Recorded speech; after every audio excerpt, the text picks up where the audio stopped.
자, 2024년 새해가 밝았는데 이 지역 부동산 시장, 지방의 아파트 건설사들의 위기가 고조되고 있습니다. 미분양 우려가 커지고 있는 상황. 지금 여러분이 보고 계시는 곳은 이 광주광역시 이 신도심 이 아파트 단지로 둘러싸여 있는 곳인데요.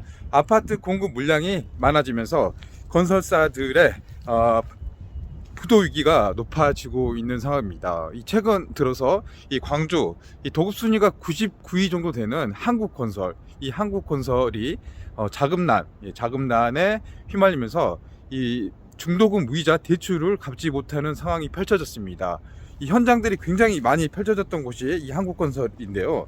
거기 아파트를 계약했던 이 분양 예정자, 입주 예정자들 사이에서는 중도금을 대신 납부해라 라는 금융권의 문자 메시지를 받고 화들짝 놀리는 그런 상황이 펼쳐졌습니다.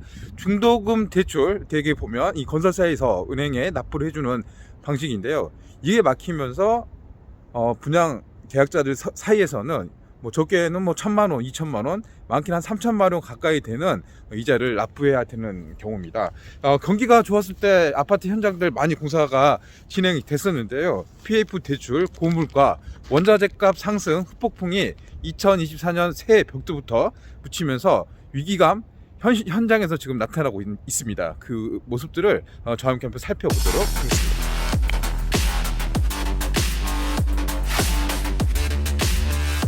자, 한국건설의 위기설이 보도가 되고 있습니다. 지금 이 이야기들이 작년부터 계속 업계에서는 퍼져 왔었는데요.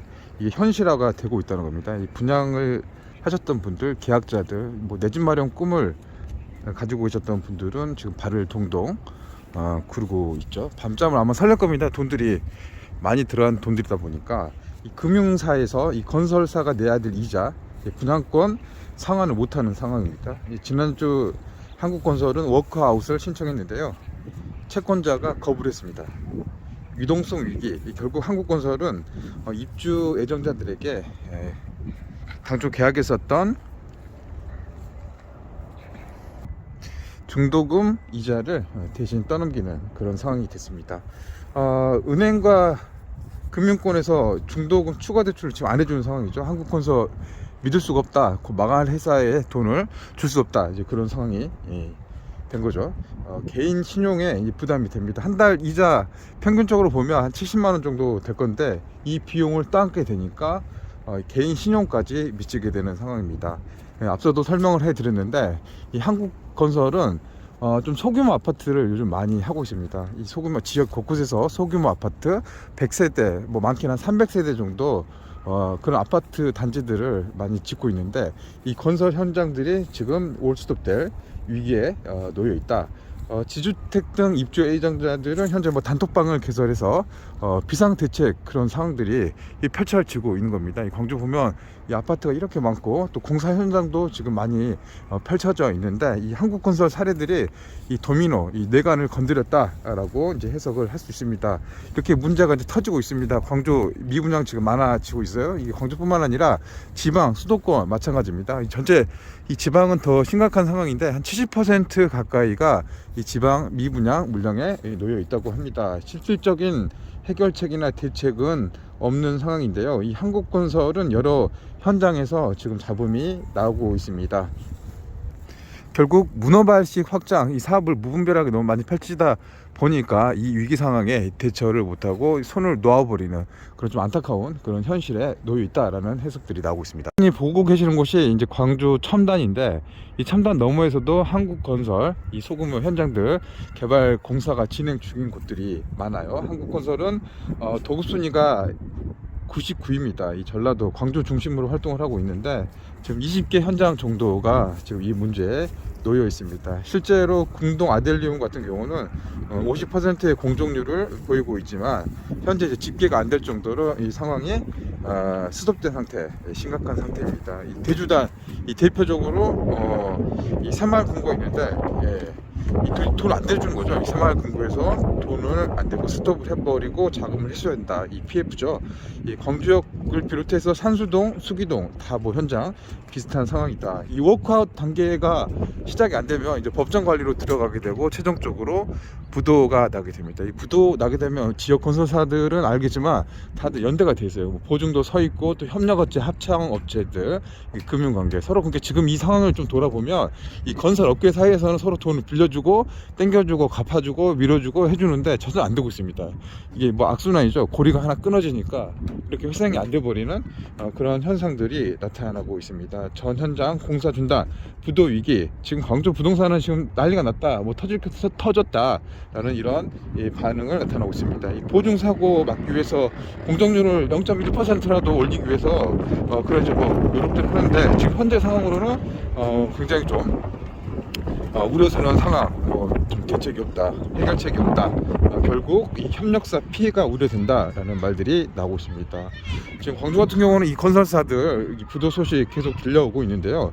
일군 토군을 비롯해서 해강건설, 여러분 뭐 다시겠지만 뭐 서울에서는 전체 도급순위 16위권인 태영건설 뭐 대기업군이잖아요. 이런 회사들도 지금 워크아웃 또 법정 관리까지 나오고 있는 상황이니까 규모가 작은 회사들은 좀 위험합니다. 지금 여러분이 보고 계시는 이 아파트는 그래도 규모가 있는 회사가 만든 곳입니다. 그래서 안정적으로 그나마 버티고 있는데, 그렇지 못한 회사들은 이 자금난 이자 뭐 내지도 못하는 그런 상황에서 이 신용도 떨어지고 압류까지 오게 되는 그런 상황입니다. 한국건설 이게 좀 잘 풀어보려고 했겠죠. 사업을 잘해보려고 하이엔드 브랜드도 만들고 여러가지 현장에서 일을 열심히 하고 사업 수주를 많이 했습니다. 들리는 소문에 따르면 이 한국건설이 이제 그 세대 교체가 되면서 젊은 경영자 이 그룹 사이에서 일을 많이 도맡아서 했다고 하는데 결국에는 이게 뭐 잘하려고 했겠죠. 잘하려고 했는데 이런 상황에서 이 경영들, 자금들 복합적으로 문제가 터지다 보니까 이 속절없이 무너지고 있다라고 이제 분석을 할 수 있을 것 같아요. 자, 금융권의 부동산 PF 대출 계속 지금 늘어나고 있네요. 2020년 92조, 2021년 112조, 2022년 130조, 2023년 작년에 134조인데 아마 올해는 더 늘어나지 않을까 싶습니다. 연체율도 계속 늘고 있어요. 2020년 0.55%, 다음에 0.37%, 1.19%, 지난해 2.42%. 그러니까 한 4배, 5배 가량 돈을 갚지 못하는 그런 회사들이 늘어나고 있다는 겁니다. 거대한 빚으로 지탱하는 이 건설 산업들, 대한민국이 사실 내수가 건설이 상당한 비중을 차지하고 있는데 건설이 안 되고 안 묶여버리면 이 자영업이라든가 이 창업 시장에 또 고스란히 영향을 미치게 되죠. 늘 돈들 이자로 갚다 보니까 여기 보면 이제 상가들이 좀 모여 있잖아요. 이 자영업 상가 상권들도 힘들어지죠. 폐업도 많아지고 계속 연결고리, 대한민국이 뭐 내관이 경제 구조가 이렇게 연결되어 있다 보니까 돈을 안 쓰는, 그러니까 골목 상권이 더 힘들어지고 어려워지는 그런 상황입니다. 이 건설사들, 시행사들 이 거대한 빚으로 지탱하는 이쪽 사업인데 사실 시행사는 한 건만 잘해도 평생 먹고 살 수 있는, 돈을 벌 수 있는 곳이죠. 이 실패하면 그냥 쪽다리 망하는 거죠. 부도 나고 망하고 잘 되면 대박, 떼돈을 벌어들일 수 있는 마치 도박과도 같은 그런 사업이라고 분류를 할 수 있을 것 같습니다. 이 PF, 프로젝트 파이낸싱이라고 하는데 이 금융사에서 사업 상황을 보고 돈을 빌려주는 거잖아요. 아파트가 뭐 대규모 사업 입지라든가 분양 가능성이 높은 곳은 뭐 돈을 충분히 회수할 수 있다. 연간 10% 정도의 안정적인 이자를 확보할 수 있기 때문에 그런 가능성을 보고 돈을 빌려주고 자금을 돌렸는데, 이제 지금같이 부동산 시장이 꽁꽁 얼어붙은 상황이 돼버리면 이 금융사, 건설사 동반으로 무너지는 그런 상황. 결국은 이런 현상들이 IMF나 글로벌 금융위기 이런 상황까지 놓이게 됐잖아요. 그런 상황에서 대표적인 이 하이리스크 사업이다라고 할 수 있을 것 같습니다. 건설사들이 이제 이렇게 힘들어지고 어려워지고 있는데 한편에서는 옥석 구분이 돼야 된다, 옥석 가리기가 시작돼야 된다. 이참에 경영이 방만하게 운영하는 회사들, 이 자금이 안 되는 회사들, 부실 기업들은 퇴출시켜야 된다라는 그런 이야기들도 나오고 있습니다. 저는 PF 문제들, 이런 금융사, 이 건설사 부실 문제, 이 폐업 문제들이 우리에게 어떤 영향을 미치는지 한번 고민을 해보면, 이 PF 부실이 되면 이 분양이 줄어들 수밖에 없죠. 이 사업 아파트 뭐 공공주택 공급을 안 하죠. 공급이 부족해지니까 분양가는 상승하죠. 분양가는 계속 상승할 수밖에 없죠. 최저임금 오르고 원자재값 오르고 모든 비용 다 오르니까 당연히 분양가는 높아질 수가 없는 것 같고, 청약시장의 양극화는 펼쳐질 수밖에 없습니다. 수도권 지방, 또 지방 같은 경우도 대도시 중심으로 나머지 지역들은 사실 인구 소멸 지역에 대한 여러 가지 악재들이 많이 펼쳐지다 보니까 이런 우려들이 펼쳐지죠. 이 자금이, 초기 자금이 없는 청년들 같은 경우는 집을 선택할 선택지들이 많이 없다는 소리죠. 객관지 선택할 게 없으니까 아예 포기해버리죠. 직구입 포기하고 그냥 집을 안 사는 거죠. 안 사고 다른 생활에 만족을 느끼는 그런 소비 패턴을 구축할 수 있다고 합니다. 이 지방 같은 경우가 심각한데, 여러분 지금 보고 계시는 곳이 이 광주, 그래도 광주에서 신도심 중에서 잘 구축된 이 지역인데, 여기는 그래도 분양이 잘 됐었는데 이 이후로 나타나는 이 아파트 현장, 지방 광주 현장 지방은 미분양이 심각하게 나타나고 있습니다. 작년에 미분양 물량이 1456가구 나왔는데 이 중 80%가 지방에서 나왔다는 소리입니다. 그러니까 정말 심각한 그런 상황입니다. 준공후 미분양은 분양 후 입주까지 통상 3년 정도에게 팔려야 되는데 팔리지 않는 이 악성 채권, 채물, 악성 물건이라고 이 표현을 할 수 있을 것 같아요. 건설사들의 폐업도 늘어나고 있어요. 종합건설사들 이 작년에 581개가 폐업을 했습니다.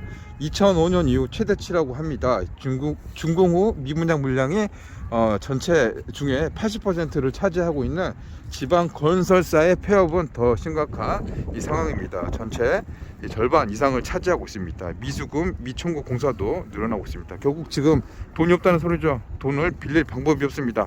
이자도 못 내고 결국은 이런 것들이 넘어가게 되고, 유치권 행사 같은 돈은 이제 하청업체들 또 직원들 일하는 사람들 돈 못 받아. 지금 설 얼마 안 남았는데 이제 그런 상황들이 지금 이제 한 달 뒤면은 좀 암울한 설을 맞이할 사람들 좀 불안하고 초조하고 방법을 찾아야 되는데 찾을